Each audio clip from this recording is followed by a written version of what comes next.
Olha aí, Brasil, veja esse vídeo aí, inclusive da própria Globo News, viu? Veja como esse comentarista político falou, veja o que ele falou. Agora, a pergunta é o seguinte: cadê o Congresso Nacional, a Câmara dos Deputados, que não promove o impeachment desse governo atual, desse Lula?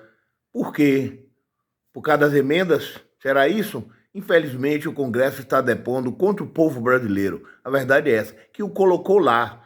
Porque, na realidade, o que nós estamos vendo é isso aí. Vamos deixar o Brasil quebrar de novo? Vai deixar Lula quebrar o país de novo?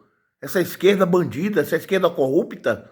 Pelo amor de Deus, minha gente, vamos botar a mão na consciência. Tem que ter o impeachment desse presidente. Esse cara não tem condições mais, nem psicológicas, nem moral, nem ética, de governar esse país. Pelo amor de Deus. O que a gente tem vivido nos últimos dias, na prática, você está acentuando um processo que veio ao longo do ano. Quer dizer, no início desse ano a gente tinha um dólar abaixo de R$5. Nós tivemos, nos últimos dias, dois vetores que me pareceram particularmente importantes. O primeiro foi a proposta do governo do pacote fiscal. Depois de semanas e semanas e semanas, vai vir um pacote fiscal, vamos colocar as contas públicas em ordem, reconhecemos que há um problema, vamos enfrentar esse problema, aparece um pacote fiscal completamente aguado. Quer dizer, um pacote fiscal que propunha uma redução no ritmo de crescimento das despesas, um pacote que não trazia nada de corte de despesas, efetivamente. Isso acabou gerando uma inflexão em termos de expectativas. Quer dizer, então, o governo não vai lançar mão de nada que efetivamente seja capaz de conter o crescimento do endividamento. E nesses últimos 2 dias, tem repercutindo muito a entrevista do presidente Lula no Fantástico, de domingo. O presidente Lula, no domingo, disse com todas as letras, né? O presidente Lula é adulto, ele sabe o que ele está fazendo. Ele disse que não há problema fiscal no Brasil. E disse que o único problema da economia brasileira é a taxa de juros do Banco Central. Ele faz isso dentro de um contexto onde a gente está trocando a presidência do Banco Central. Quer dizer, ele coloca ali uma certa névoa sobre o novo presidente do Banco Central. Esse novo presidente ele vai atuar de forma autônoma ou ele vai atuar sob os desígnios do que o presidente Lula considera como uma taxa de juros excessivamente elevada?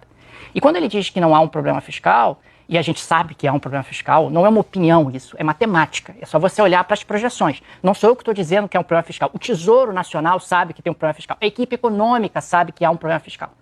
Ele, na prática, ele sinaliza de que ele não está genuinamente comprometido sequer em sinalizar. Aqui a gente não está nem falando de resolver, mas sequer sinalizar de que o governo dele tem algum compromisso com o equacionamento desse problema. Existe aí uma preocupação, e isso é que está gerando muita fuga de capitais, de que o Brasil caminhe na direção de uma situação como a Turquia viveu há poucos anos. Que é a seguinte: você tem um descontrole fiscal, esse descontrole fiscal faz com que o governo tenha cada vez mais dificuldade de se financiar, o mercado vai exigindo juros cada vez maiores, aliás, ontem o mercado estava exigindo 15% de juros para financiar o governo brasileiro. Chega um determinado momento que o governo não consegue mais pegar dinheiro emprestado, não consegue mais financiar o seu déficit de maneira eficiente, e aí você avança para uma emissão de moeda. E essa emissão de moeda faz com que a inflação escale, isso somado a um processo de escalada da moeda americana, que já gera pressão inflacionária e que faz com que o processo se retroalimente.